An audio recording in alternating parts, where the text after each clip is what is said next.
That all work.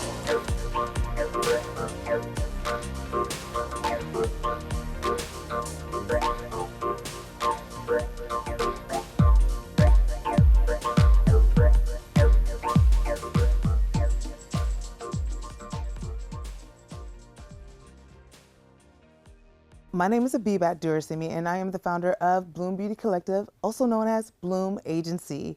And I am a creative director, producer. I'm multifaceted. Let's just say that. I'm a creative entrepreneur, from hair and makeup all the way out to being the creative entrepreneur that I am today.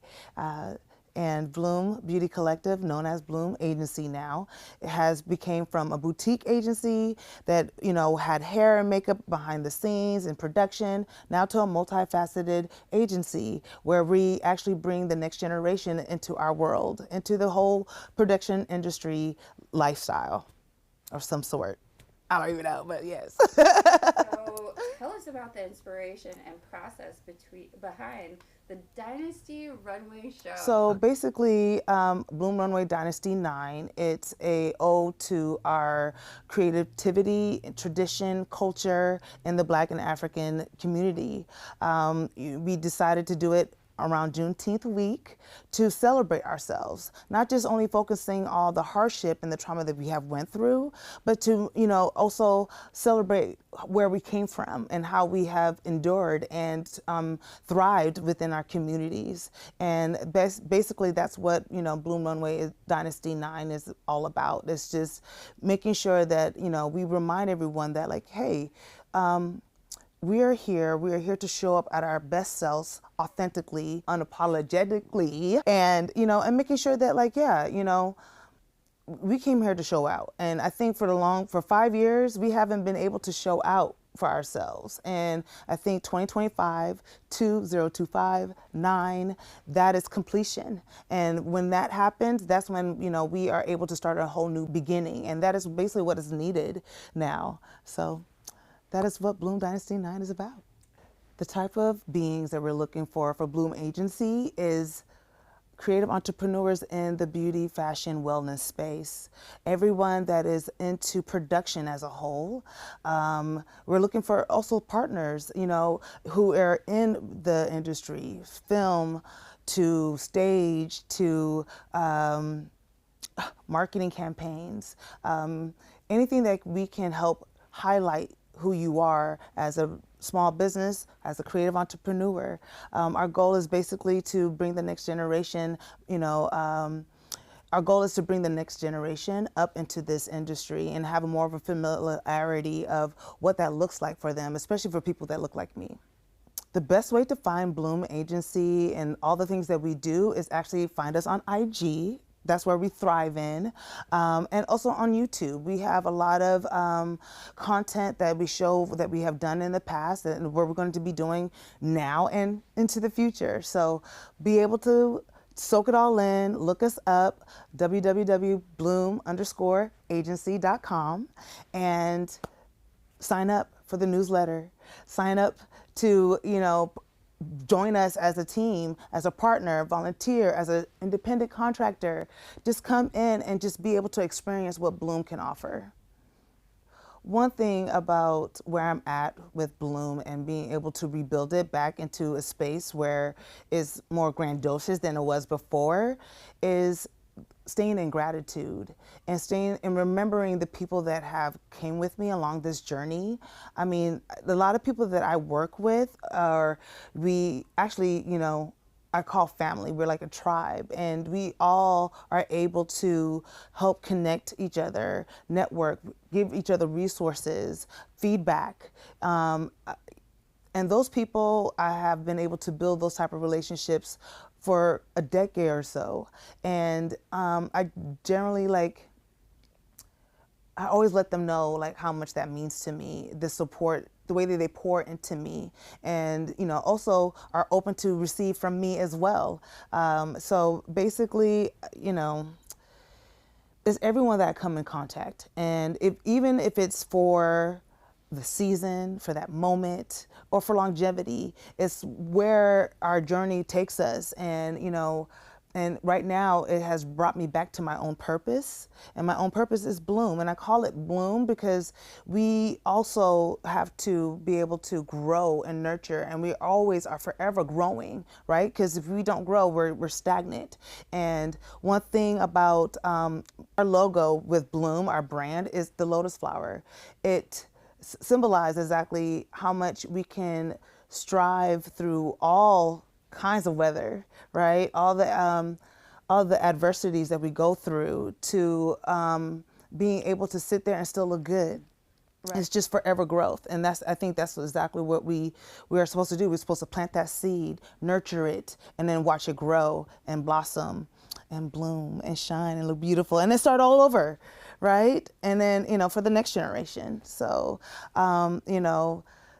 that is basically where it sits at, is the people that I strive with, because I can't do this by myself.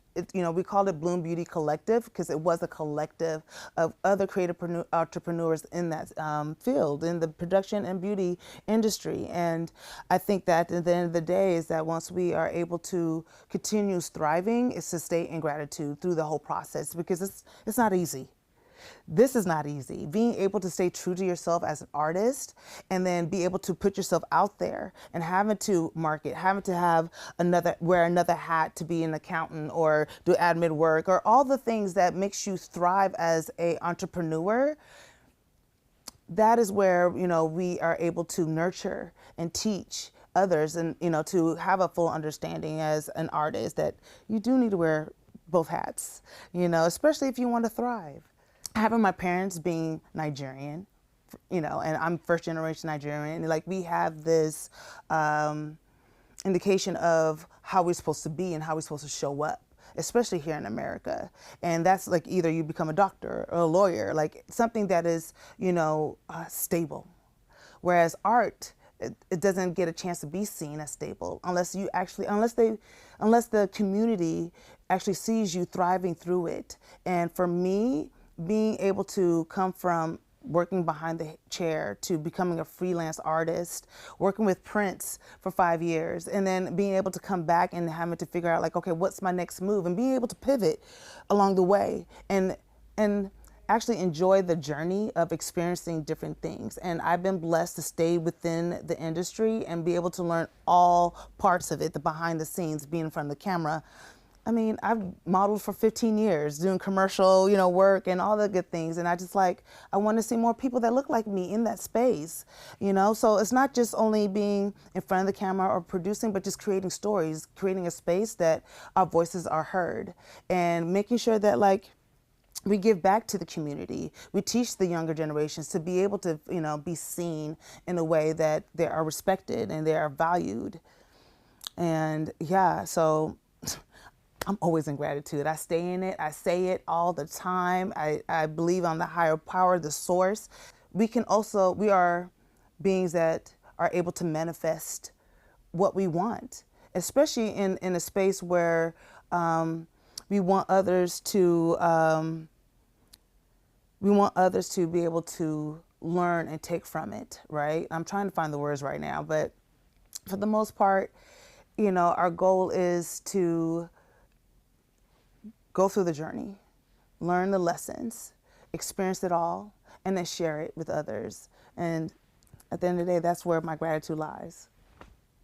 I know I just went all the way around the world with that, but it's just because right now I sit in it, I mean, coming back for 5 years and then getting back into this production and pour everything out that I've been holding back for so long, because, when you do things like this, you're putting yourself out there. So, me getting back into the community, me being able to reconnect with people I haven't been able to connect with for the past 5 years, and to see them, thrive within their own space, and then be able to come and connect and be able to help each other grow within our own crafts. What more can you ask for? It's just being part of a community is important. And no matter what you do, I think, it's okay to seclude yourself, take that break, rejuvenate, and then come back and then be able to build again and continue doing it. and not sit around and be stagnant and you know, and wonder the what ifs. You know, being able to do the things that you want to do in life and then be able to succeed in it. And what I mean by succeed is not about money, it's actually being able to complete that task that you said that you want to do. That is what success is about, you know, and I'm just hoping that like people see what we do here in Bloom Agency and be able to want to be part of that experience and to see their own, you know, queendom or kingdom within themselves and, you know, and thrive. So, yeah.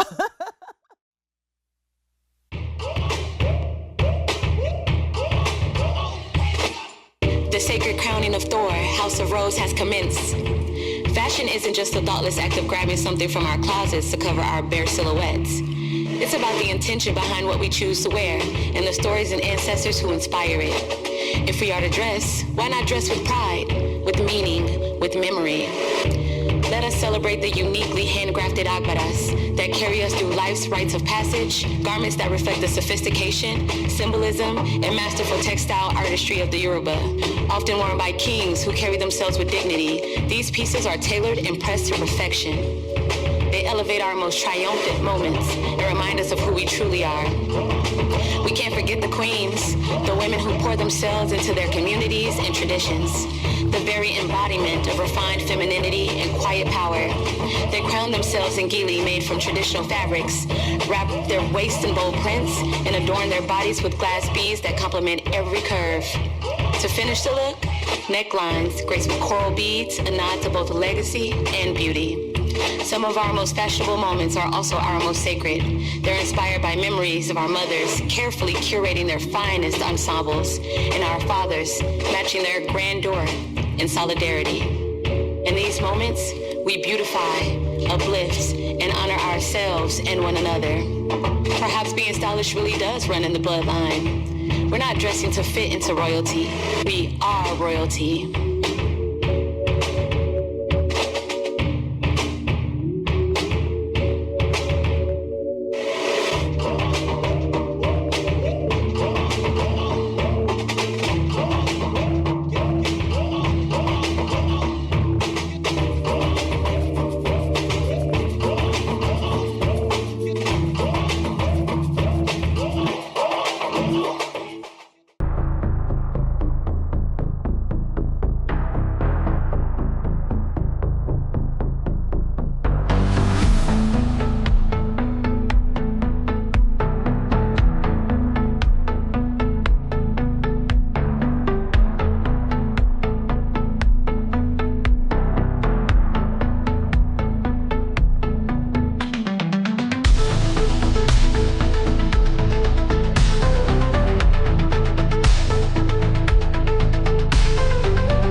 Store is called Half Baked.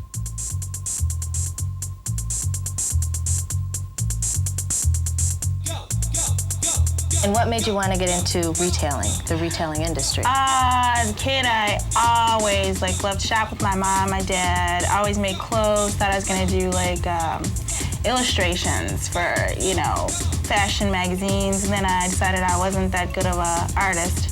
So then I decided to go into designing. Made clothes for Barbie, Baby Alive. Really? Drowsy. I had every doll in the world. Made clothes. Decided I liked to sell them more so than make them.